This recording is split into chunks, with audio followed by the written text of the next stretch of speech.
the story, Richa. Let's now move on and shift our focus to another big story of the day. Viewers, a big Indian contingent is in Davos to attend the World Economic Forum 2026, the annual event that brings most influential political and business leaders from the world to discuss the pressing issues that the world is facing. Chief ministers from several Indian states are also present to woo the investors.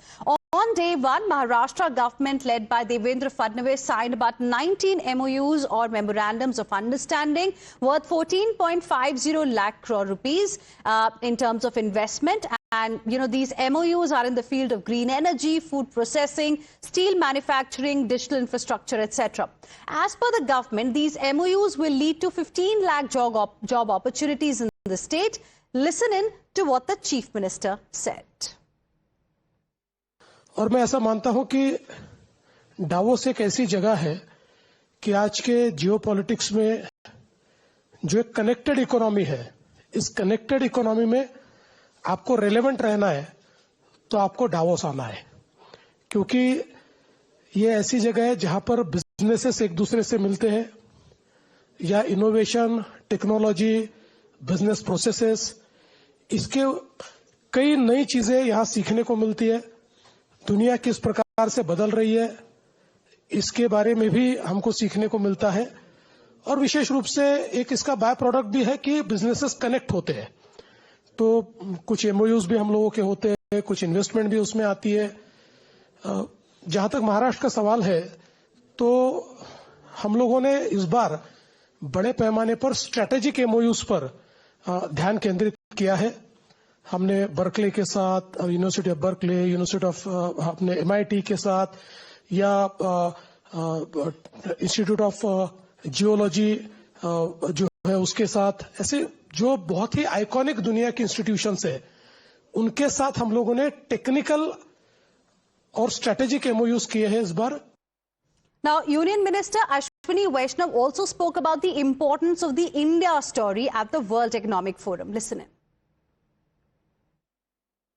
आज Davos 2026 में भारत का delegation और यहाँ पे जितने भी major events हैं उन सब में पार्टिसिपेट कर रहे हैं। मेरे साथ महाराष्ट्र के माननीय मुख्यमंत्री श्री देवेंद्र जी फडणवीस जी साथ हैं, और जिस तरह से यहाँ पर डावोस में भारत की प्रेजेंस है, जिस तरह से प्रधानमंत्री श्री नरेंद्र मोदी जी का डेवलपमेंट और इकोनॉमिक ग्रोथ का सब जगह जो चर्चा है, और टेक्नोलॉजी में किस तरह से इंडिया लीडरशिप ले रहा है, इंक्लूसिव ग्रोथ में किस तरह से भारत की लीडरशिप हो रही है, उसकी सब जगह चर्चा है। But viewers, the opposition is not impressed. Congress party has slammed Maharashtra government for signing MOUs with Indian companies in Davos.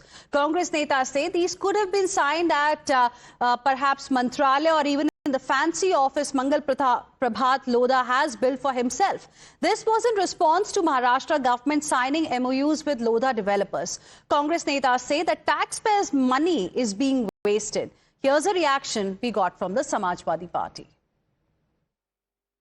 सबसे महत्वपूर्ण बात यह है कि जो davos में समिट हो रहा है उससे हमारे देश को क्या फायदा मिलने वाला है।